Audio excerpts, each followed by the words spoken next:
Bernie Sanders, an independent who caucuses with the Democrats. What do you think about Chuck Schumer in that position and his closeness to Wall Street? Well, I think Chuck is a consensus leader. I think he has got to try to bring the whole caucus together, and he will. And I think he understands that the base of the Democratic Party is moving to the left.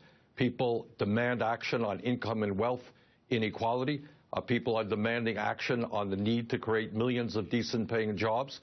People want to raise the minimum wage and deal with pay equity and deal with overtime situation. And I think Chuck will be there on all of those issues. Senator, I agree with you about where the base of the party is in terms of public opinion. But I got to say, as I look out across the landscape, having covered progressive politics for at least a dozen years, a little bit more, it really does occur to me that landscape is quite barren in terms of where the institutions are that can essentially hold politicians accountable. I mean, the 6 years of being in power has done something weird to the sort of broad center left that being out of power didn't do. When George Bush was in power, you had all these groups coming out and lots of fundraising and lots of grassroots organizing. Where is that now? Well, I think, Chris, the dynamic of politics now in Washington, especially since Citizens United, is the incredible power of big money. And I think, to be very honest with you, if we do not overturn Citizens United and we don't move toward public funding of elections, you're going to have a Congress heavily indebted to the wealthiest, most conservative people in this country, continually ignoring the needs of working families. That is a huge, huge issue. And the only antidote that I know of is for the development of a very strong grassroots movement around the progressive agenda, which puts pressure on any and everybody in the Congress to start representing working people and not just billionaires. Not an easy thing to do, but it's absolutely imperative that that happens. Is there that pressure right now? I mean, for instance, we're going through a big budget fight, okay? It's the first, let's say, it could be the first post-austerity budget fight. The Republicans passed their budget. The president has presented his budget. We might have something that even looks like a normal budget process for the first time in a while. I mean, is there that pressure there to deliver, median wage gains for your average working people, to relieve the strain of austerity? Do you feel that on Capitol Hill? Well, it depends on who you talk to. If you talk to me, yeah, I feel that. If you talk to Mitch McConnell, you don't. Look, I mean, one of the things that has bothered me, and I speak as the ranking member on the Budget Committee, is the failure of the mainstream media to talk about what is budget. Chris, this budget throws 27 million Americans off of health insurance.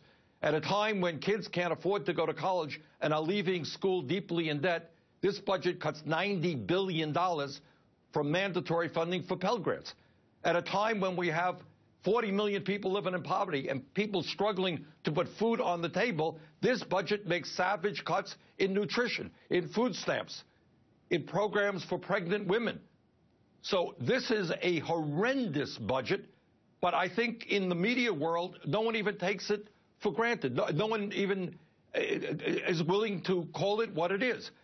This budget will give tax breaks to billionaires and decimate programs for working families.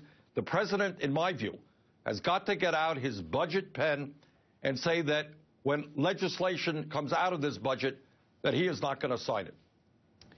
Finally, what do you think the big, when you think about Harry Reid's tenure as leading your caucus, and obviously there's 22 months left, what do you think the legacy is?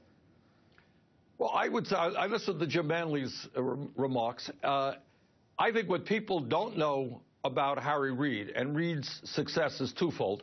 Number one, Reid is a lot more progressive than most people believe he is. Certainly he is not a great charismatic TV guy, but he is, in his heart of hearts, progressive. He remembers where he came from, and he came from dirt poverty in Nevada. He has not forgotten that, and he has been a real warrior for low-income and working families throughout his entire career. And the other thing is, he is an honest guy for the members of the caucus. When you sit down and talk with him, and he tells you something, he does it. People trust him. And what he has managed to do is bring together people who are fairly conservative in the Democratic caucus with progressives in the Democratic caucus, respect them and trust them. That's no small thing for a leader. Senator Bernie Sanders, thank you, sir. Have a good weekend.